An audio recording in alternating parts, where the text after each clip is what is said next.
I don't think that Donald Trump is going to be president. So if that's what Putin's betting on, he's going to get a unhappy surprise, I think.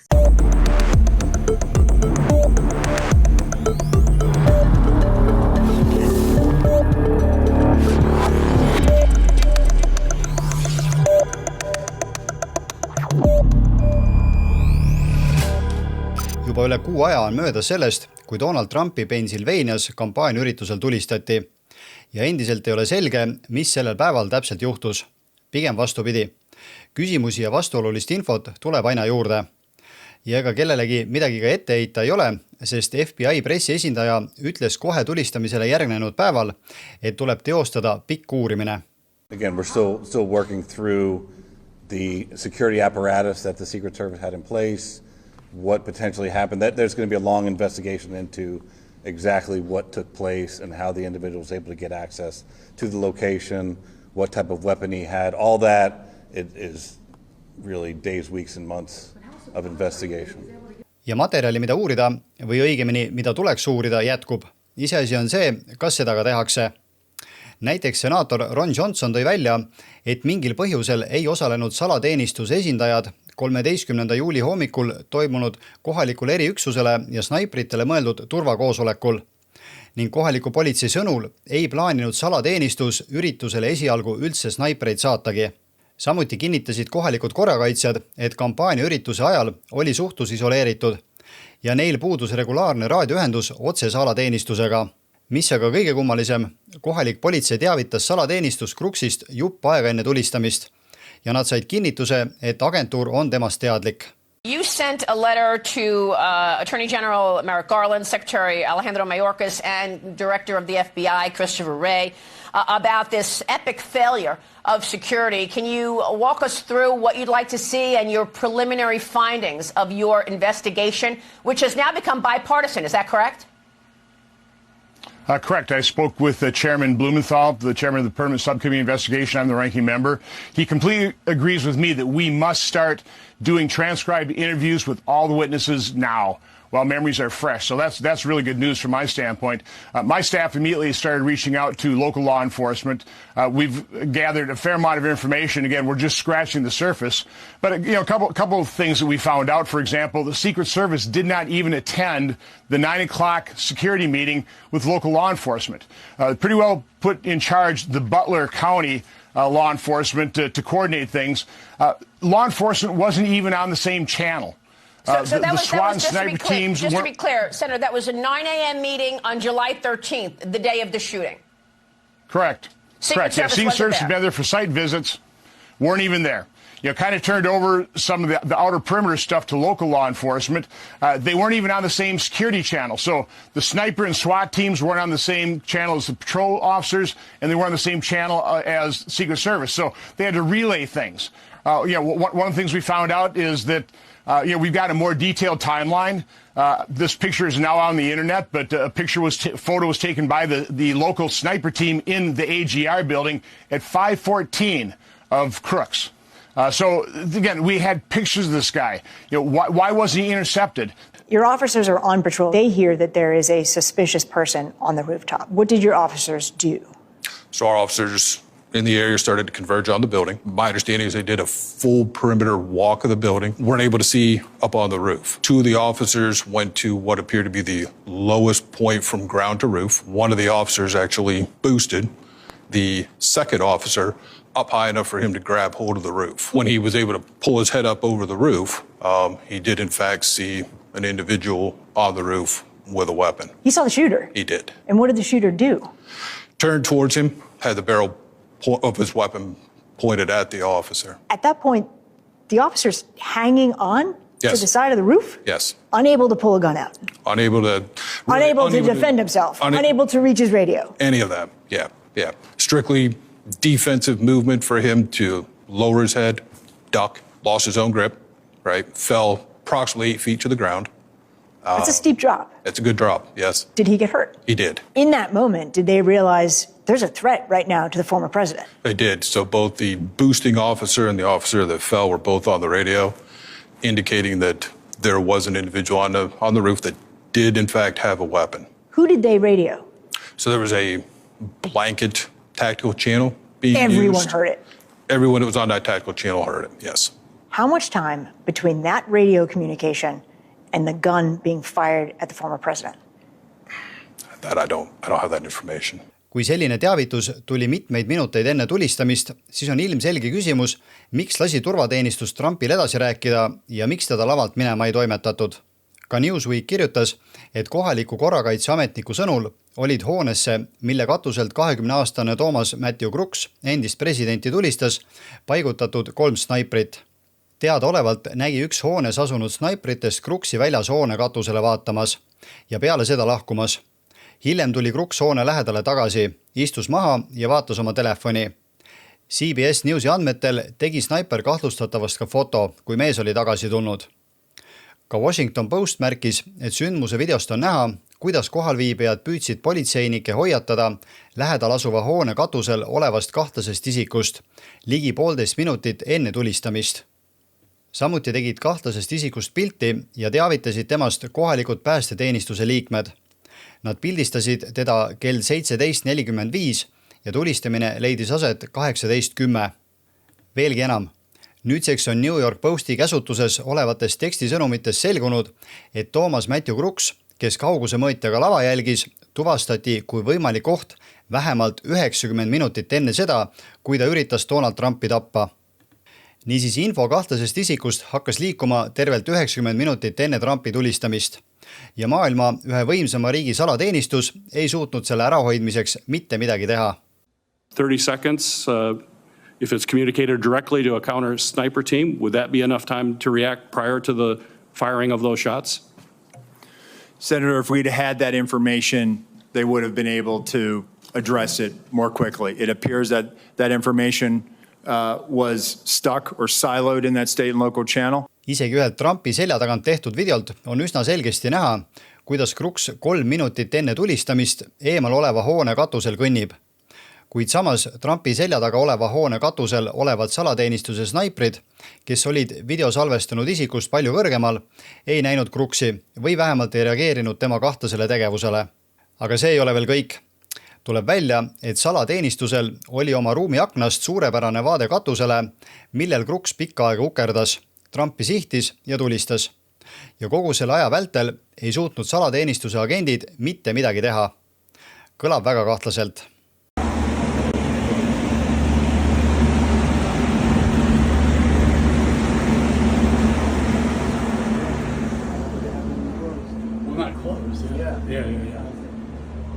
Guys, I'm up here on the building where the supposed sniper took his shot.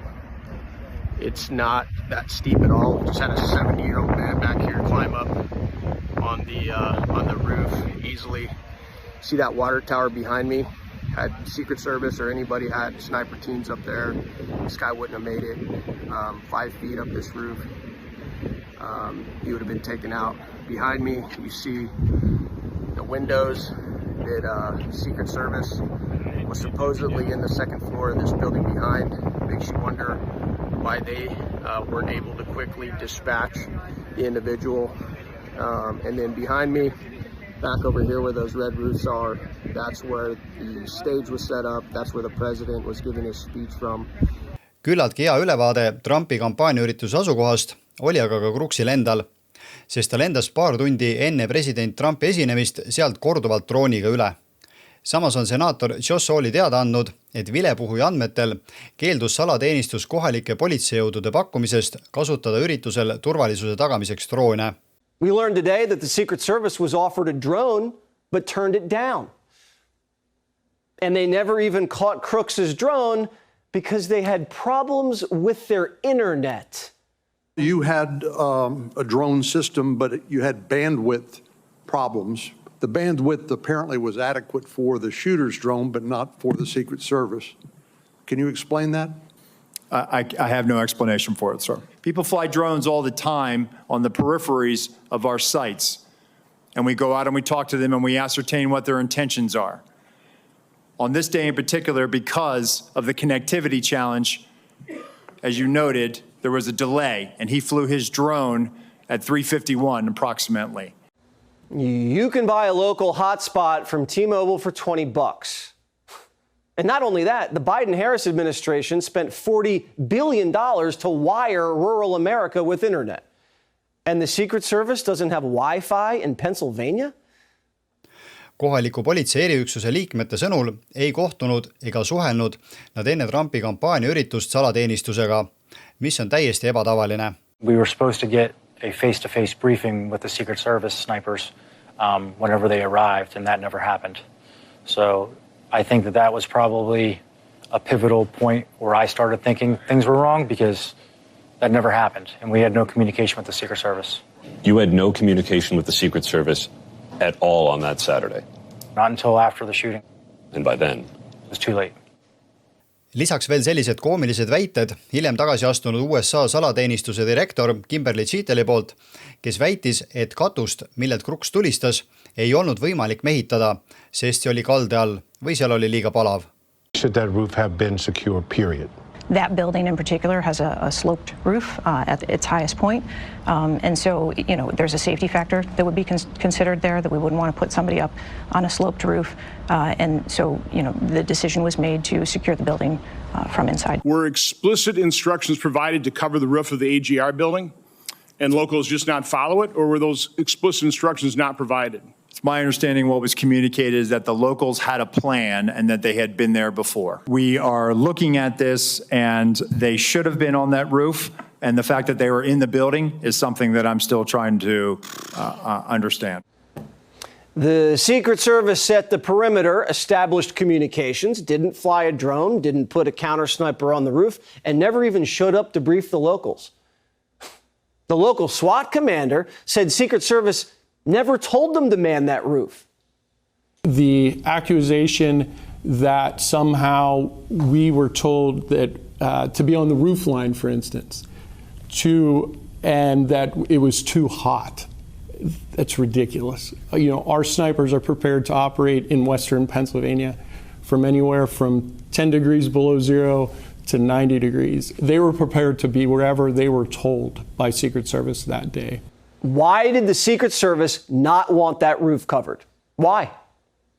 Veel märkis Missouri osariigi senaator Hawley, et vilepuhuja teatel ei olnud enamik ametnikest sel üritusel üldse salateenistuse agendid ja nad ei olnud tuttavad standardprotokollidega, mida sellistel üritustel tavaliselt kasutatakse.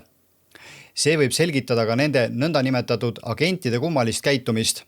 Seda, miks lasti Trumpil veel peale tulistamist kätega vehkida, miks mõni salateenistuse liikmetest ei suutnud oma relvaga puuri pista ja nii edasi. Kuid palju olulisem küsimus on see, kas Crooks oli tol päeval ainuke, kes Trumpi suunas tule avas. Paljud on viidanud sellele, et lisaks Crooksile pidi olema veel vähemalt üks, kui mitte kaks tulistajat.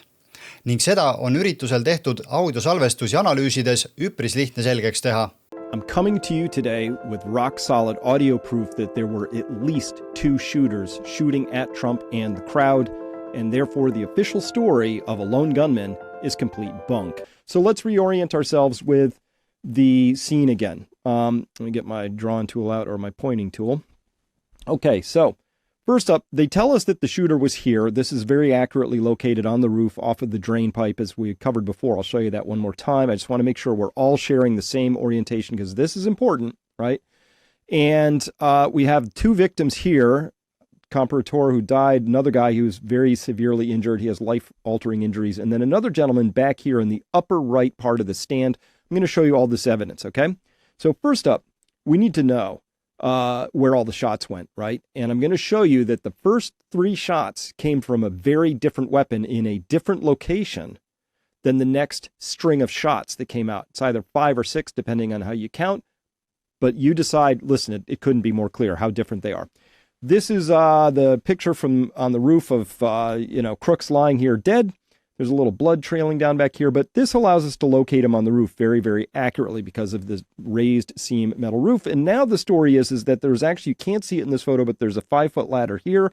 Apparently he came up, would have come across, would have jumped down onto here, would have come up. Maybe that explains why his backpack, if that's what that is left there. Came over to here. Apparently some other cop would have been lifted up and looked over a roof line. So this is we're going to analyze two separate audio streams today. This is the first one. This is taken from a microphone right in front of the podium. So you're going to hear two things, of course. You're going to hear a snap. Sounds very sharp sound. That's the supersonic crack of the bullet flying within, sending its supersonic shockwave to the microphone. Microphone picks it up like that. And then there's the report of the gun, which follows a little later. Sounds like an echo, so it goes crack thump, crack thump. The crack thump is a well-known tool that snipers would use to estimate how far away somebody is that's shooting them. If there's a very long distance between the crack and the thump, that your shooter's very far away because the bullet flies faster than the speed of sound. So the sound is the explosion of the gun. Boom! That starts traveling towards, the victim down there or whoever's downrange. But the bullet gets there first. And it gets there at supersonic velocity, which means faster than 1,100 feet per second, give or take the altitude and conditions. So if anything's traveling faster than the speed of sound, it has a sonic boom, crack, right? So that's what we're going to hear. You're going to hear first in this tape, you're going to hear 3 very clearly distinct crack thumps. And then things get a little confusing, right? It gets a little fast. And so how do you count and all of that? Whoever put this video together did the counting. Thank you for that. However, I think there's some room for interpretation here as well about that. So without any further ado, this is that Take audio a look at what we're happened. analyzing.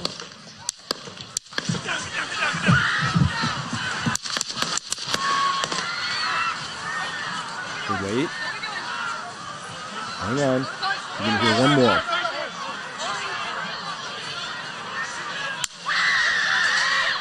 There it was. There's that last one. Okay, one more time. Take a look at what happened. Listen to this. Okay, you hear that?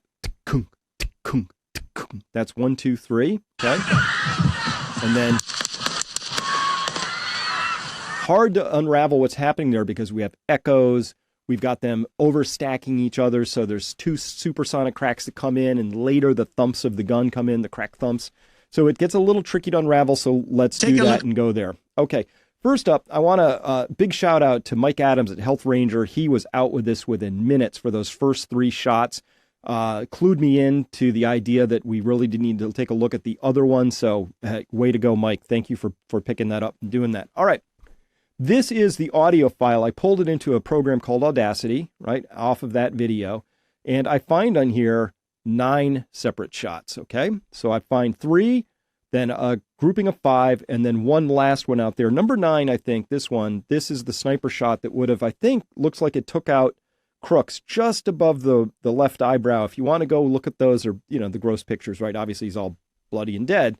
They have that close-up picture of his face, right? And you can actually see a hole right about here over the left eyebrow. So we have those first 3 shots, then we have the 5, and then that last one. I'm not going to worry about the last one as much, but we're going to have to look at these first sets very, very carefully here. So here is video number 1. Just to orient ourselves, I count off of this video 15.8 seconds from the very first to the very last shot. So the AP article that said, Crooks took a shot and was neutralized by snipers within seconds, what they meant was 15.8 seconds, unless I have this story wrong. Next, we're going to look at these first 3 shots here so you understand how we can analyze the rest of them. And so here's the shot. This is the sonic crack. So that's the bullet is the blue arrows, and then the report is going to be the black arrows. So that's the crack thump, crack thump, crack thump. And of course, it was the first bullet that nicked Trump's ear. And again, let me get my thing here. Here's what it sounds like. Okay, so now I've just isolated the sound. There it is. Okay, whoops, sorry. One last time just to make sure we're hearing this right.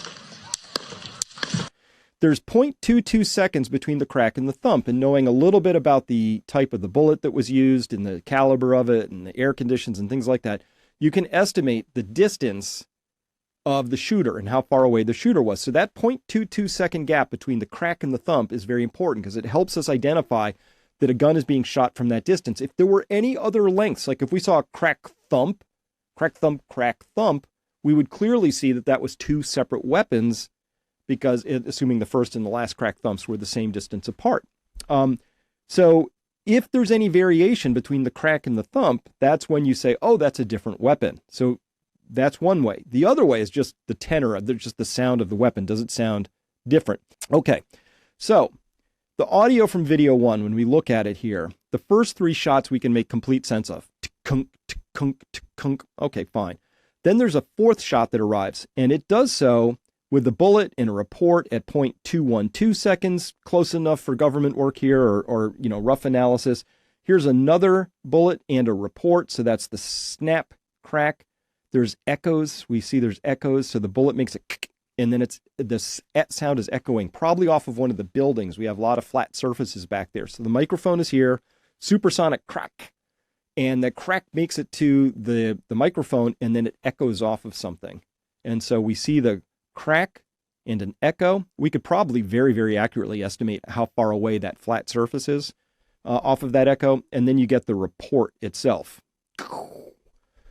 Crack, thump, crack, thump. So shots 4 and 5, I'm still pretty good with shots 4 and 5 in terms of being able to make sense of them. From 6 on, man, it gets all kinds of weird. All kinds of weird. And I'm not going to take you through the weirdness from video 1. To try and resolve what's happening with those other shots, we're now going to turn to video 2.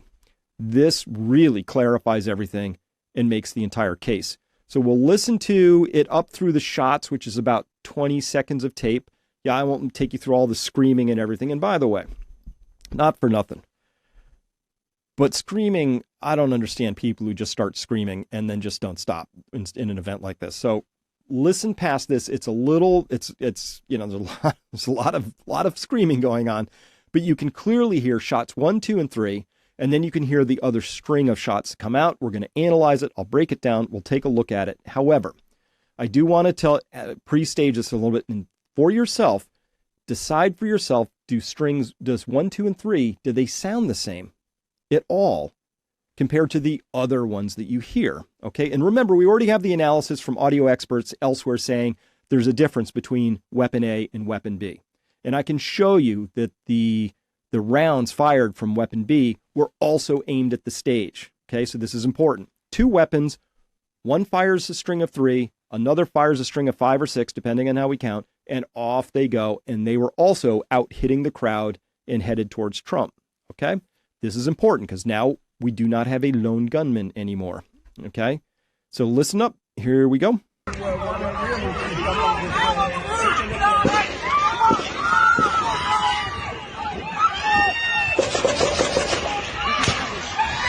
And then that one more. That's the 6 I'm unclear on. Let's listen to this again. Muffled, and then right? That's what I hear. Oh.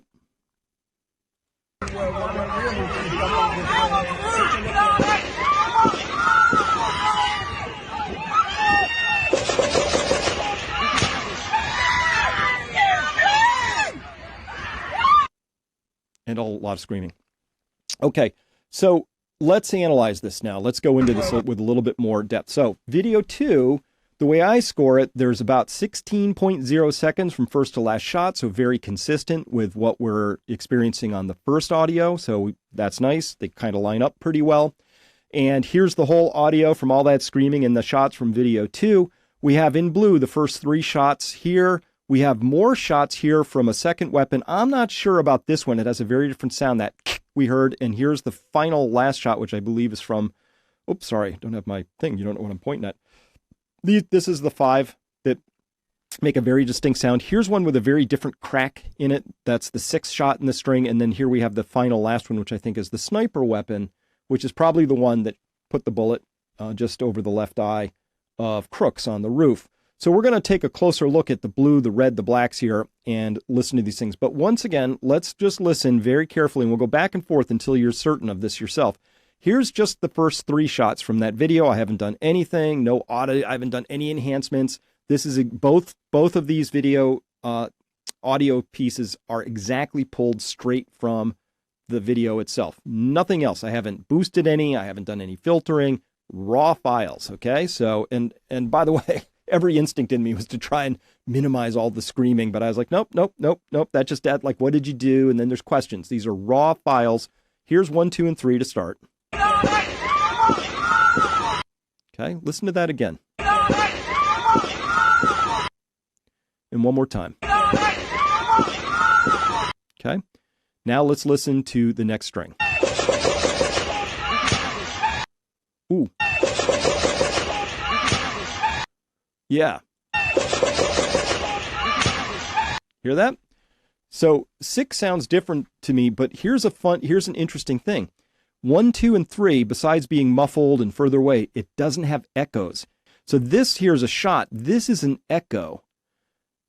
Very clearly an echo, and a shot in an echo, and a shot in an echo. So this is actually critical evidence, because you hear that, there's echoes coming off. So that also allows us, again, to analyze where was this gun. But first up, we just have an absolutely different sound between the first 3. There's no echo. It's much further away. It's more muffled. It's just not in the same place at all. But these next ones, very different sound, totally different weapons. Okay, full stop. We have 2 separate weapons.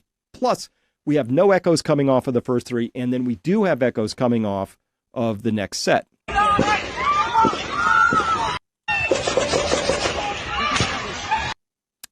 And that last one, that's different. That's not the sniper shot.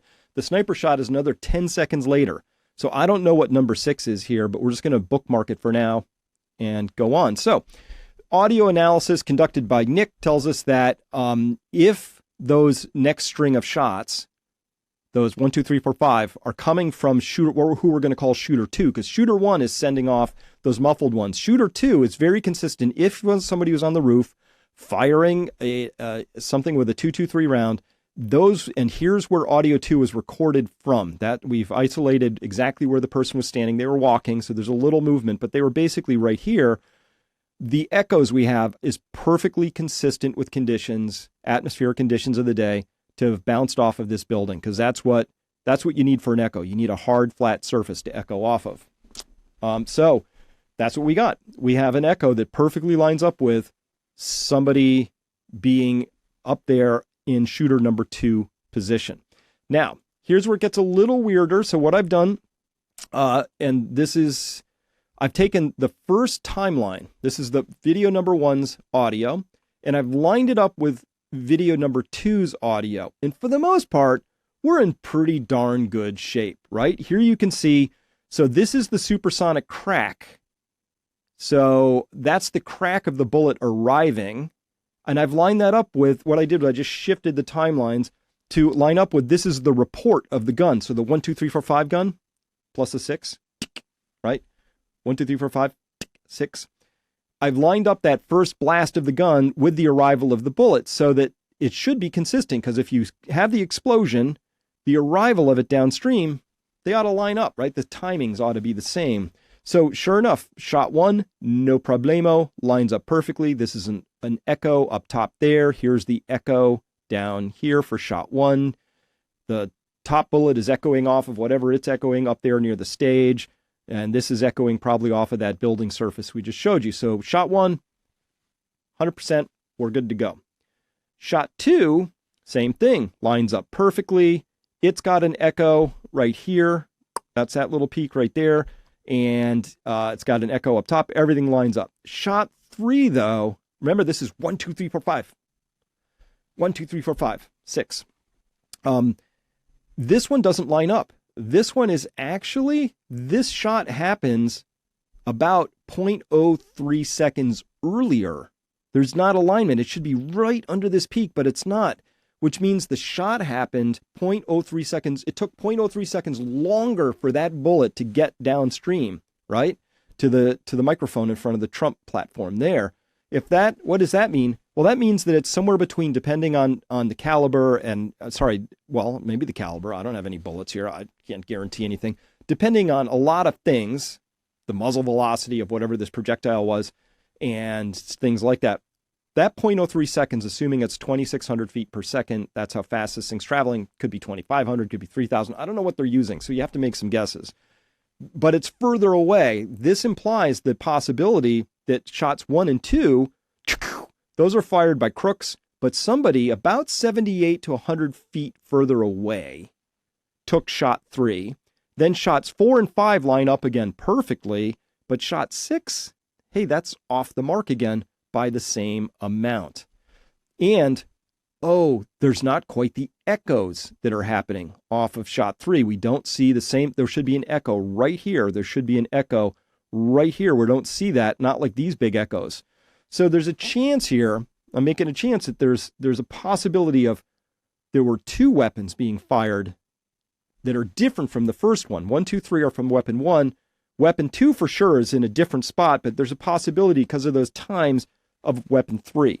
So it could be that 1, 2, 4, 5 were taken by Crooks on the roof because he heard some stuff going on, decided to take his shots, but 3 and 6 were taken by somebody else another 100 feet away. I don't know. We're going to need more professional audio analysis, but I like it when everything lines up, and everything does line up until we get to there. And then further down the timeline, things get really weird, and things aren't lining up, but we don't know who's firing down at that end of the spectrum either. So some weird stuff down there, but it doesn't line up really well enough for my taste. Okay, so hypothesis. What do we have here? Okay, here's the hypothesis. At least 2 shooters, maybe 3. Don't know. The first 3 shots, I suspect my hypothesis is they came from inside the building. All right? They were inside that, like if Crooks was on the roof, opened the window, those shots came in from down below. Why do I think that? Because that ensures that the crack boom are consistent with the patsy on the roof. The angles are the same. The crack boom isn't off. There's nothing to analyze, right? If those first 3 shots come out from below Crooks, then it all lines up, right? And this aligns with what we have from video number 2's audio, where it's more distant, it's a muffled sound that would be more consistent with being inside. We don't have, it's also the upward slope of that bullet, right? Now that begins to line up if it's true that back victim was struck with bullet 1, and also all the lack of echoes. So everything's consistent with that hypothesis, and it's just a hypothesis. I'm just trying to, put some meats on the bones of what might have happened here. Because I know for a fact we had 2 guns, period, maybe 3. I could make a case for 3. I'm not as solid on that. I'm going to wait for expert analysis. But we don't need any further expert analysis to understand there were 2 weapons being fired at the stage. Thank you. I just wanted to confirm there was only 1 counter sniper who took 1 shot. Is that We had multiple counter sniper teams available. Yeah, on the premises, but is only 1 took 1 shot, is that correct, or only 1? Correct. Okay. Niisiis salateenistuse snaipritest tegi lasu ainult 1 ja sellega võeti Crooks maha. Nüüdseks on aga USA kongressi liikme Clay Higginsi uurimusest selgunud, et esimesena tabas Crooksi hoopis kohaliku eriüksuse liige, kes teda katusel liikumas märkas. Higgins lisas, et eriüksuslase lask tabas Crooksi relva, mis muutis selle kasutuskõlbmatuks. Ning järgmine lask, mis Crooksi tappis, tuli siis juba salateenistuse snaipri poolt. Aga kas tõesti võib olla võimalik, et tegemist oli kõrgemalt poolt planeeritud rünnakuga ja Crooksil oli abimehi? Vaatame, mida kõige selle kohta arvavad need, kes ise analoogseid operatsioone teostama on pidanud. Here's my problem. In having done this for so long, they always say the adage of ignorance is bliss, and I think that's true. I've done thousands of advances. I've done thousands of counter-sniper operations with our teams in Iraq and Afghanistan, etc. The amount of negligence, the amount of mistakes that was made here, I have a very difficult time not leaning myself towards this was intentional as opposed to fecklessness. But wait, talk to me about that. I actually heard you say this right the day after, which I wanted to ask you about. What do you mean intentional? I mean an intentional failure on the part of... No, I wouldn't say an intentional failure on the part of, but I got to just, I sit here and I scratch my head. You don't want to be the conspiracist. You don't want to be the person. I'm telling you, because that's what it's leaning toward. No, I know. And that's the issue, is that you walk this fine balance of, you're not trying to be a conspiracist, but you look at it and you go, how could this have gone so... But it's one thing if someone on the street says it. It's not. You, Corn Mills, member of Congress, former sniper, you saying it. It makes my eyebrows go up. When you say you're walking the line on this, intentional what? It almost seems to me, and I think that an investigation is necessary at this point within Congress, not just the FBI, not just others. I look back at it and I'm thinking, all right, for an individual, if you looked at the escalations and how they are trying to approach him, let's just say that it was like, okay, first we want to censor and silence you, then we want to indict and imprison you. Now we're attempting to kill you and take you off the stage. Whoa. Let's slow down. Please. I'm hearing two things from you. I don't want to jump ahead of things, but I'm also hearing you jumping ahead of things. Well, actually, I'm just looking at all the different possible capabilities. You know, one of the things as a military member, one of the things as a person who's run in the special operations communities before, one of the people who's actually done this is that you look at all potential analysis, right? Donald Trump and his team have said, do not, no, I agree. Dial it back. Do not blame this on Joe Biden. Oh, well, actually, I didn't say Joe Biden, to be completely Who's the clear. they then? Let's be very specific. Well, that's what the investigation has to do. Was it local law enforcement that had made the mistakes, or was there something to it? Was there other types of things that we need to be analyzing or looking at and providing analysis? My point is that when something's so significant, you're talking about something that hasn't happened in decades, right? I totally. But my point is this. From a perspective of someone who's actually conducted these are not difficult advances. This is not like I'm putting together a stage placement in a tight shot. This is about looking at your surroundings. What is my green, yellow, and red route, which is your routes out in case? What is my actual elements that I need to be looking at as far as mitigating threats or risks or increased levels? Where's my range fan for the sniper that says, okay, here's my 100, my 200, my sketch. Here's an area where someone could shoot. Because here's my thing. So you're Let's saying, just say it's a Royce element. You are saying this is so basic that how big the screw up was, that's what's leading your brain down this road? That's exactly right, in a way. But because here's the other thing. Let's Tom just say Emmer it's a was just on. resource. Tom Emmer was just on with me, and he said very specifically to me, I wrote it down. He said very clearly, it is too early to be talking about who is at fault and who is responsible. That's why an investigation is necessary. But, is it not dangerous? Is it not reckless to even be throwing around the word intentionally? So to question things as we do an investigation is recklessness, because at that point, then should we never question anything? Just if you don't know me or are new to this page, I spent just about 17 years in the military, just about 14 of which were at Tier 1 Special Operations unit called JTF-2. Our sniper team has the world record for the longest confirmed sniper kill. And a huge part of our job while I was there and while I was a sniper was doing close protection for VIPs up to and including the Prime Minister when he would go to dangerous countries like Iraq or Afghanistan. We would be in charge of that security. So I'm very familiar with the layout of these types of things and what the jobs should be. And yesterday, what happened, I have no doubts in my mind that the shooter had help from somewhere within an agency, an organization, or the government. The second I saw that aerial photo of what they were saying happened, it immediately made no sense to me. You cannot, in broad daylight, get onto a rooftop within, it looked like maybe a couple hundred yards, if that. You can't get into that position with a gun when there's a president speaking. It cannot be done. It's not like you don't even need to be a sniper to know that it's the most fucking obvious thing, an obvious place in the whole world. You could be a 7th grader, like, what do we need to do for security here? Well, let's look at these rooftops that are almost within zeroing range of a rifle. So it's something happened, and I'm not pointing fingers at anyone. It's too obvious that this guy had help getting there. So whether it's someone turned a blind eye or it was strategically planned, I mean, it had to be planned to a certain level, because events like that and security like that, it's not a small thing. And that is the most obvious place to be. My name is Matthew Murphy, and I am a retired Green Beret, retired from this Special Forces Group, but I'm also a level 1 sniper, which means that I have graduated the highest level of training for snipers that you can do in special operations. We're trained, I'm going to avoid confidential or classified terminology, we're trained in assassinations and counter-assassinations for the very reason, case in point, yesterday, the shooting of President Donald Trump. So, first of all, anywhere the president's going to go, there are teams from the Secret Service that go out days, if not weeks, if not months, before the president will ever be at that spot. And they do a site security assessment. And they do that with the local police forces and agencies to ensure that every potential security threat or vulnerability is secured and, of course, protected against. Now, This is done way before Donald Trump will ever get there, and they know every place that the president will be, and the sniper team especially is responsible for ensuring that no one can take a shot at the president. Now, that does not mean that the sniper team just sets up with their guns and scans the crowd and shoots. No, what they do, the most important thing they do pre-Donald Trump showing up, is within a 360-degree environment of that podium of the president, they ensure that there is not a place that is open that will be accessible by someone with a rifle to take a shot at the president.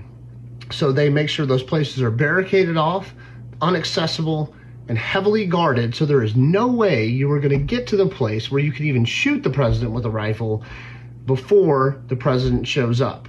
Then they scan the crowd and those places of the rifle just in case by some miracle you do. Now, you're not going to tell me, I don't care who you are, don't listen to the media, nonsense anyways, I think most of us know that by now, that some 20-year-old kid that looks like he played Dungeons and Dragons in his mom's basement is trained on a gun, especially a sniper rifle like that, is a registered Republican, and then can access anywhere near the vicinity of that crowd, of that event, with him not dressed in a uniform and that sniper rifle. He was wearing American flag t-shirt and pants, and he had a rifle. You're going to tell me that that kid went through all this levels of security, somehow got into the closest building to the president, then accessed the rooftop of the closest building to the president, then had the time to unpack his rifle, lay down in the prone, and then take 5 to 8 well-aimed shots at the president before he was decisively engaged by the Secret Service's counter sniper teams or a local police department. I don't know who they were, most likely police. You're going to tell me all that happened and a 20-year-old kid did that without it being heavily planned, coordinated, and people on the inside making it happen? There is absolutely no way possible that that kid was able to get up there and take those shots at the president without a lot of internal help. So someone in that local, or some people inside that local police department, agencies, or Secret Service is compromised and is a threat to our president. So we need to stop worrying about that damn shooter and start worrying about who allowed this shit to happen.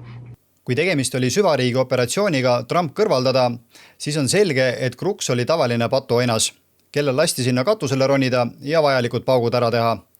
Ning kui ta oli oma ülesande täitnud, võeti ta maha, et ta liiga palju ei lobiseks. Ega Thomas Matthew Crooksi kohta just väga palju infot ei ole. Kõige huvitavam tähelepanek, mis tema kohta siiani tehtud on minu arvates see, et Crooksi võib näha 2022. aasta BlackRocki reklaamis. Võimalik, et tegemist on lihtsalt kokkusattumusega, aga minu arvates on see väga kahtlane. Lisaks sellele on viidatud, et globalistide investeerimisfirmad BlackRock ja Vanguard on kahtlaselt seotud ettevõttega, mis müüs enne tulistamist lühikeseks Trumpi ettevõtte aktsiaid ning ka selle hoone omanikuga, millelt Trumpi väidetav tulistaja Thomas Matthew Crooks oma lasud tegi. Muidugi võib tekkida küsimus, kas Crooks võis olla seotud mõne CIA MKUltra-laadse programmiga ja teda oli kuidagi vaimselt mõjutatud, et ta koos relvaga sinna laohoone katusele ronis. Aga see võimalus on välistatud, sest USA luure keskagentuuri pressiesindaja sõnul on sellised väited täiesti valed, absurdsed ja isegi kahjulikud. CIA-l ei ole Thomas Crooksiga mitte mingit seost. Mis puutub MKUltrasse, siis CIA programm suleti enam kui 40 aastat tagasi ja deklassifitseeritud teave selle programmi kohta on avalikult kättesaadav CIA.govis. Aga kui kahtlastest väidetest rääkida, siis endine CIA analüütik Kyle Helt väitis mõned päevad peale Trumpi tulistamist oma X-i kontol, et Trump lavastas omaenda mõrvakatse, et vangi minekust pääseda. Trumpi tulistamise autentsuse kohta esitas küsimusi ka MSNBC saatejuht Joy Reid. We don't know why for 9 full seconds Donald Trump was allowed to stand back up during an active shooter situation, even though they at that point had said the shooter was down. How would they have known if there were more shooters or not? Nobody knew that there could have been 5 shooters for all they knew. Yet they allowed him to stand up in the middle of that, crisis and pose for a photo and fist pump the air so he could get the iconic photo. And then they allowed him to stand up again outside of the SUV instead of just shoving him into the SUV. That seems really unusual. What is the actual injury to Donald Trump's ear that's under that bandage? Shouldn't we know that by now? It's weird. And there doesn't seem to be a whole lot of curiosity about it, in the sort of media world, my profession. It's weird, right? Where are the FOIAs? Why isn't the New York Times aggressively pursuing his medical records? Ja esialgu väitis ka ju FBI direktor, et ei ole üldse kindel, kas Trumpi kõrva tabas kuul või oli see hoopis midagi muud. As I said, I think with respect to former President Trump, there's some question about whether or not it's a bullet or shrapnel that hit his ear. So it's conceivable, although as I sit here right now, I don't know whether that bullet, in addition to causing the grazing, could have also landed somewhere else. Mark Zuckerbergi metaomanduses olevad Facebooki ja Instagrami kasutajad on välja toonud, et ka need platvormid tsenseerivad Trumpi atentaadikatsest tehtud fotosid. Ja põhjenduseks tuuakse, et sõltumatud faktikontrollid on kindlaks teinud, et need on muudetud viisil, mis võib inimesi eksitada. Ja võib-olla tõesti on see kõik üks suur kokkumäng, et Trumpi populaarsust veelgi tõsta. Aga ma usun, et nii Bideni kui ka Harrise edestamiseks on palju lihtsamaid võimalusi. Midagi ei saa muidugi välistada, aga hetkel ei ole selle kohta vettpidavaid tõendeid. Selles, et tol päeval kuulid lendasid, võib aga üsna kindel olla, sest lisaks Donald Trumpile said haavata ka 57-aastane David Touch ja 74-aastane James Copenhaver ning surmavalt sai haavata 50-aastane tuletõrjuja Corey Komperatoor. Aga ei ole midagi imestada, et globalistid Trumpist vabaneda soovivad, sest vangi ei ole õnnestunud teda panna ning kui tema populaarsus on nii suur, siis on ka keeruline valimisi võltsida. Ja ma ei arva, et Trumpi peaks 100% usaldama. Aga mäletad, kui ta 2021. aasta jaanuaris Valgest majast lahkus, oli Bidenil palju tööd, et Trumpi otsuseid tagasi pöörata. Biden viis USA tagasi Pariisi kliimaleppesse, millest Trump oli välja astunud. Lõpetas rahastuse USA-Mehhiko piirimüürile, tühistades hädaolukorra väljakuulutamise, tühistati sõjaväeteenistust piiravad eeskirjad transsoolistele inimestele ja nii edasi ja nii edasi. Aga mis Eesti koha pealt kõige olulisem, uuesti presidendiks saades lubab Trump, kasutades oma diplomaatilisi oskusi ja rahalist survet, Ukraina sõda võimalikult kiiresti ära lõpetada. Arvestades seda, kui palju on globalistid USA maksumaksjate raha Ukrainasse toppinud, siis vaevalt, et nad soovivad veel selle peo lõppemist. Korraks ajalukku vaadates, siis mäletatavasti kavatses ka John F. Kennedy vähendada USA sõjalist kohalolekut Vietnamis. Ja huvitaval kombel ei tulnud salateenistus ka tema turvamisega 1963. aasta 22. novembril väga hästi toime. Ja nagu ütlesid vanad eestlased, mis see uuesti. A Secret Service counter-sniper is predicting another assassination attempt before November. In an email obtained by Real Clear Politics, a Secret Service agent with 20 years experience on the counter-sniper team is announcing he's going to blow the whistle until all of his supervisors are fired. The counter-sniper says his mission is to prevent another JFK-style assassination. And the only reason that hasn't happened is because they've gotten lucky. He says Secret Service leadership is corrupt and states clearly, quote, "We all should expect another assassination attempt to happen before November. We've exposed our inability to protect our leaders due to our leadership." After this email went public, it was wiped off the Secret Service servers. There's a massive cover-up underway, and it spilled over into Congress. After Cheadle resigned in disgrace, her number 2 got promoted and testified today that the Secret Service screwed up, but the local police, it was really all their fault. 9. augustil tekkis Trumpi lennukil tehniline probleem ja see pidi enne sihtkohta jõudmist maanduma ning Trump reisis edasi teise eralennukiga. Salateenistuse sõnul ei olnud lennuki mehaaniline probleem seotud ühegi julgeoleku küsimusega. See sama salateenistus, kes 6 aega varem 90 minutit järjest ei mõistnud, mida tähendab julgeoleku küsimus. Niisiis on endiselt palju lahtisi otsi ja vastamata küsimusi. Ning ma olen üsna kindel, et selle aasta tähtsamad sündmused on alles ees. Enne USA presidendi valimisi ja veel ka peale seda võib paljugi juhtuda. Kõige olulisema info püüan ma Vanglaplaneedi lehel üles panna, nii et hoidke sellel ikka silm peal. If you had to be stuck in an elevator with either President Trump, Mike Pence, or Jeff Sessions, who would it be? Does one of us have to come out alive?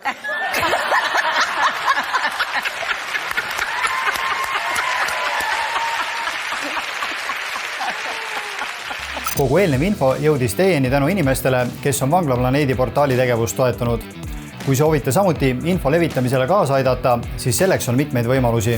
Näiteks liitudes Vanglaplaneedi vastupanuliikumise tasulise paketiga saate ligipääsu lehel olevatele pikematele intervjuudele julgete ja inspireerivate inimestega. Lisaks saate eelisjärjekorras vaadata mõningaid Vanglaplaneedi videoid juba enne seda, kui need avalikuks tehakse. Vastupanuliikumise tasulise paketiga liitumiseks minge vastupanuliikumise lehele ja leidke üles nupp liitu. Seejärel valige endale sobiv periood ja toetussumma. Ühe kuu hind on minimaalselt 5 €, aga kui valida juba pikem periood, näiteks 6 kuud, siis teeb see hinnaks kõigest 2,56, mis on vähem kui ühe tassi kohvi eest küsitakse. Teine võimalus Vanglaplaneedi portaali tegevust toetada on tellida tooteid pärismaalase e-poest, kus on saadaval lai valik naturaalseid, kvaliteetseid ja tugeva toimelisi toidulisandeid, et hoida end tervena ja energilisena ka olukorras, kus meie keha peab toime tulema stressi, saastunud toidu, vee ja õhuga. Muidugi võib Vanglaplaneedi toetuseks teha ka lihtsalt rahalise annetuse ja see ei pea olema üldse suur, sest teadlike inimeste arv, kes enam peavoolumeedia ajupesu tarbida ei soovi ja eelistavad selle asemel jälgida alternatiivmeediat, on märkimisväärselt kasvanud ja see trend jätkub ka edaspidi. Kui peavoolumeedia väljaanded küsivad oma lugejatelt enda poolt pakutava pahna eest lisaks reklaamitulule veel umbes 10 € kuus, siis Vanglaplaneedi portaalis ei ole artiklid maksumüüri taha peidetud ning selle asemel loodan ma lehe jälgijate vabatahtlikule toetusele. Vanglaplaneet on tegutsenud alates 2008. aastast ning tänu toetajatele olen ma oma kodus suutnud üles seada stuudio, kus saan teha saateid ja intervjuusid ning plaanin seda veelgi edasi arendada. Kõikide artiklite tõlkimise ja toimetamise, saadete, videode ja intervjuude filmimise, videotöötluse ja muu sellisega tegelen ma ise. Ja isegi mõne eurone toetus igakuise püsimaksena on juba suureks abiks. Täpsemad juhised selle kohta leiate Vanglaplaneedi lehelt toeta nupu alt. Ja muidugi suur tänu kõikidele neile inimestele, kes on seda juba teinud. Veel üks lihtne võimalus alternatiivmeedia toetamiseks on ise selle levikule kaasa aidata. Kogu Vanglaplaneedi lehele üles pandud sisu on seal selleks, et see jõuaks võimalikult paljude inimesteni ja igaüks võib sealt võtta enda jaoks kõige olulisema info ning jagada seda oma sõpradele ja tuttavatele. Kui hakkate nendel teemadel avalikult rääkima ja arutama, kus iganes te selleks võimalust näete, siis avastate, et sarnaselt mõtlevaid inimesi leidub ka seal, kus te seda kõige vähem ootate. Üks oluline asi veel. Kuna tsensorid näevad kurja vaeva, et Vanglaplaneedi poolt avaldatud sisu levikut tõkestada, siis soovitan kindlasti liituda ka Vanglaplaneedi uudiskirjaga. Ja nii ei jää ükski oluline postitus märkamata. Suur tänu kõigile, kes on Vanglaplaneedi portaali tegevusele toeks olnud ja eestlaste vastupanu vaimu kasvule kaasa aidanud.